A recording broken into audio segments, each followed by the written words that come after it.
It's a massive news day in the world of Magic the Gathering, as Wizards of the Coast has just announced one of the biggest price increases in the game's history. Magic. I am a wizard! History. I'm an old wizard! The magic historian. My bones hurt. Greetings, owners of fine luxury cardboard rectangles, my friends. I hope the day finds you well because we have gathered to talk about some Magic the Gathering news. I have some small news items that we'll cover at the end, but the biggest item is the massive price increase that Wizards of the Coast is rolling out. And I actually touched on this last night when we were talking in the live stream, but I'll give you a little more details about that once we give you the details about what's going down here. So, Wizards of the Coast has put out an article on the main site saying the following. Over the past year, the cost of goods, transportation, and manufacturing have increased significantly and steadily for just about everyone across nearly every industry. For Wizards of the Coast, this means we've seen a large spike in the overall cost to produce Magic the Gathering. As such, we will be increasing prices by around 11%. Now, when I said at the beginning of the video, this is one of the biggest price increases, that's just because I don't know how big the other price increases are. This might be the largest single increase that we've ever seen. So, to continue, it says, as such, we'll be increasing prices around 11%, allowing for regional variation on select products in our lineup starting in September. We've worked hard to keep draft boosters and later set boosters and collector boosters at a relatively consistent price across our premier sets. I mean, let's be very clear about this. Set boosters and collector boosters are very new. So to act like you've done a lot to hold the prices at a particular level feels a little bit like corporate dancing, shucking and jiving. You know what I mean? It's like, these haven't really been around. Hey, you know, this new product that hasn't really been around long enough for price increases? Well, we haven't cranked the price on it. It's like, okay, come on, guys. All right, anyways, so we've worked hard to keep draft boosters and later set boosters and collector boosters at a relatively consistent price across our premier sets. The 4 major yearly releases that affect the standard format for as long as we were able. However, the price to produce Magic the Gathering has increased significantly, and we've especially seen an uptick in the cost to produce, manufacture, and ship Magic around the world in the past year. We've kept the scope of the price increase as narrow as possible, and will only be adjusting the prices on the following premier set, Unfinity, and Jumpstart products. And understand that going forwards, these price increases are permanent. It's not like you're going to see these roll back when we go with future products. This is just to let you know the products are coming out this year that they're going to be applying this to, right? So for Unfinity and Jumpstart, the price is going up by up to 11% on draft boosters, set boosters, collector boosters, bundles, and Jumpstart boosters. So it continues to say, Commander decks, meanwhile, have a price increase going into effect with Streets of New Capenna. So there are no plans to increase the price of Commander decks further in July. It's kind of amazing to me that they even need to state that with things that are going on. It's like, hey, you know what? We just cranked the price like 2 months ago, but we don't plan to do it again, like in the next 2 months. Like, well, thanks. So each of these products will increase by slightly different percentages, which we estimate will be approximately 11% across the products that are seeing an increase, allowing for regional variation. These increases will also not affect other product lines like Masters, Modern Horizons, Secret Lair, Challenger decks, or Universes Beyond. Additionally, even for Premier sets, we do not currently have plans to change prices on pre-release packs. It's interesting that with the pre-release packs, they don't mention that they recently increased prices on those. Maybe because it wasn't quite as recent as the Commander increase for the Capenna decks, but they recently already jacked up the prices on pre-release packs. So going, hey, we're not going to push the prices up on that is, wow, you're so generous. You already did. Do you know what I mean? And so it says the price increase will affect Dominaria United as well as any backlist products starting in July. Oh, I didn't even catch that last part. So this means any kind of backstock, which they already paid to produce at a lower cost.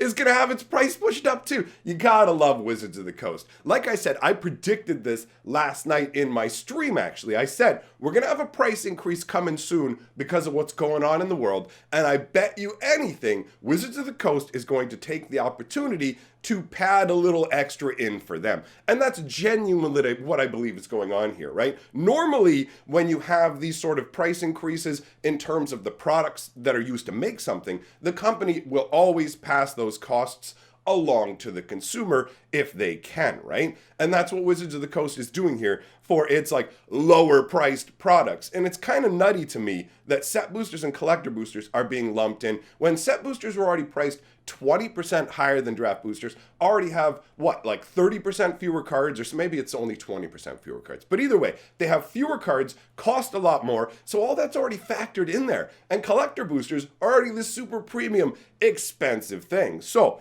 Wizards of the Coast has looked at the situation and go, okay, we need to push up our prices because we need to make more money on these products. But at the same time, we recognize that what's going on in the world means that a lot of people are more forgiving, right? When you do a price increase, people will go, rabble, rabble, rabble, why are you doing a price increase? But under the current world situation, it's much easier to go, why are we doing a price increase? Everybody is. Look around you. Inflation is hammering all of us. And so as a result, more people are just going to look and go, sign of the times, we all got to deal with it, fine, whatever. But the inflation rate, now obviously I'm just going to throw some random numbers out here. It's not like I'm an economist or anything, right? But the inflation rate, as far as I understand it, is somewhere in the range of like an absurd 5 to 8% or higher, depending where you are in the world, right? But I'm looking at it from a North American perspective. So you're looking at inflation of maybe 5 to 8% with a price increase of 11%, right? So you have this scenario where, are you guys taking an extra little 20, 30% bump there? Because remember, Wizards of the Coast is operating off of record profits. They were told to double the profits the company makes in 5 years, and they exceeded that timeline. They were able to double the revenues of Wizards of the Coast in less than 5 years. And it's not like that kind of a mandate is going to disappear. It's going to be, oh, you did it. Excellent. Do it again. Here's the bar that we've set. So Wizards has to keep churning money for Papa Hasbro. It has to keep flowing through. And this is just another sign of it. Obviously, the fact that they already priced crazy prices in to the master sets, like the Masters and Modern Horizons, like the prices for that stuff was almost established back in the day of the original master sets at almost double to triple the price of regular packs. So I don't know, man. It's just nutty to me that you can have products that were made earlier that are these premium, more expensive products that don't need a price increase. But then you can turn around and pretend like collector boosters need a price increase. I mean, you might be able to argue to me that set boosters need a price increase, but collector boosters are, there's the highest price tag for the fewest amount of cards in a pack overall comparatively, right? Collector boosters can be $30, $40 for what's the equivalent of like a regular booster, but whoop-de-doo, the foil commons and uncommons at the beginning are whoa, there you go, check it out, we foiled out all the cards in your pack, isn't it? Like, I don't know, man. I feel like the collector booster thing being slid in there, and they're taking advantage of this situation. A price increase is inevitable, but you can see from the fact that they're going, we're not going to touch Masters, Modern Horizons, Secret Lair, Challenger decks, or Universes Beyond, that they're already essentially milking a high enough level of money. We've set these at an absurd enough price tag that we don't need to push these up. We can totally absorb the cost on these, and we're still making a ton of extra profit, right? So for me, I definitely take this with a grain of salt in terms of, I do genuinely believe that Wizards of the Coast's costs have gone up, but at the same time, I believe they're taking advantage of the current world situation to say, hey, we can squeeze some extra money at them. Because let's be real, Wizards of the Coast definitely doesn't operate like a corporation that's trying to do anything other than extract as much money from us, I should say, and charge us the most they can for their products. And I mean, when it comes to especially like North American corporate culture, obviously you're supposed to try and maximize profits. But if you could also work on maximizing customer satisfaction at the same time so the game survives in the long term, that is more appealing to me overall, right? But this price increase is obviously a big deal. This is probably going to cause some people to end up leaving the game. A 10% increase is significant. I've seen with the increasing amount of Magic products and the prices, I've been priced out of more and more products. So I used to be able to get everything that came along. Now I have to pick and choose, and I imagine that's just going to become more restrictive for me over time, but that's just my personal situation. There'll be a ton of people out there who have more than enough money to continue buying and enjoying Magic, and just understand this. I envy you! So, that's not the only news that we have to cover today, but it is the biggest and the juiciest. The rest is a couple of little cleanup items from news that's happened that I haven't really been able to talk about. The first one I'm going to mention is the Neo packs that come from the Secret Lair delay. So if you remember, I did a video talking about how the Commander decks from the Secret Lair, the Heads I Win, Tails You Lose decks, those were being delayed. There are issues with the Secret Lairs, and if your orders had been debited already, then you would be receiving 2 packs of Neo. So basically, you're going to get 2 collector packs of Kamigawa Neon Dynasty. And I said at the time in the video, the way that it's worded had debited in past tense, so I wasn't sure if you completed your orders now and paid for it, if you would still get those Neo collector boosters. So I do have clarification for you. You will get the Neo boosters if you pay for your Secret Lair orders by the 21st. So I don't know if the 21st is the cutoff date. So basically, if you do it today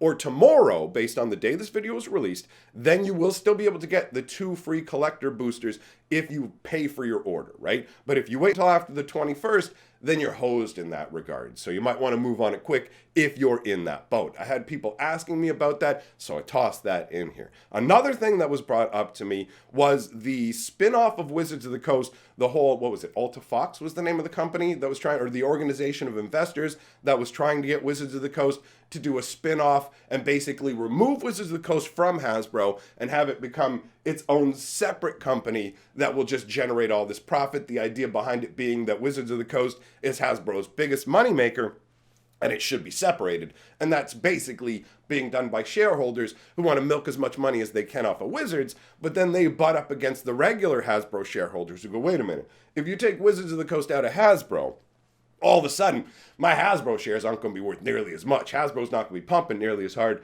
I don't want that. So, basically, it got quashed because the group that was trying to make it happen, they only represent about, 2.5% of overall shareholders, right? So that's enough to get attention, but not enough to actually accomplish anything if nobody else joins up with you. So that resolves that. The last thing I want to talk about is the Proxygate situation. Now, I never really covered this while it was happening, but it was a little tempest in a teapot that happened over on the Magic Reddit, which is the main Reddit for Magic the Gathering. If you don't know what happened, they had essentially crazy authoritarian mods and this massive fallout in rules over proxy cards. Proxy cards / counterfeit cards, depending on your position, and fan-made cards. So if you posted a fan-made card, you get banned in the forum. It got so bad to the point where somebody had been hired by Wizards of the Coast to do a Secret Lair, but he had been banned in the Reddit for sharing the proxies he had made of the exact same style of cards that Wizards of the Coast hired him to do for a Secret Lair. It was just this hilarious debacle where you go, what are you, like, they're trying so hard to curry favor with Wizards of the Coast by being like, we're going to be very vigilant. We're not going to let people talk about proxy cards even because that's actually counterfeits every time, isn't it? And all this other kind of crazy stuff. So there was just this revolt out of nowhere where people started just flooding the Reddit with tons of alters. Alter, whatever. You're not allowed to talk about this. So they just flooded it and flooded it and flooded it until multiple mods just threw up their hands and quit. And the one mod who was causing the most damage and had been there for years and clearly wasn't suited for the job finally just got thrown out. And then they held discussions for probably like a month, guys. Like a month straight, where they're like, okay, what are we going to do? How do we handle this situation? And through this slow process, they finally came to the realization that we'll just make it Friday. So now Friday on the Magic Reddit, you can post proxies. So if you make your own like fan art cards and you want to post them up, you can post them there. And honestly, it's just amazing to me how giant this thing was in terms of, in this one little area, there was so much frenzied activity. It spilled out into the other Reddits. MTG MTG, Circle J, all those other ones. I don't even know how picky YouTube is, so I got to be careful with the wording I choose. But anyways, those guys were having a field day with it. The alternate Reddits were having people flood into them while the main Reddit was losing people, and it was unlike anything I had ever seen. Not really worthy of dedicating like an entire video to, but perfect for a news roundup and perfect for the final little thing to kind of maybe take a little bit of heat out of the first news announcement and make you have a chuckle over how silly we can be as Magic players. You know what I'm saying? Anyhow, thanks for being here, my friends. I'm going to leave a link to my Hatcher channel where I've been doing a bunch of fun live streams. You're welcome to check that out. I'm going to leave a link to Magic the Gathering Capenalore in case you want to hear the story over on my other channel. Been doing a great job with that. So, thanks for being here. Big shout out to my patrons. See you guys next time.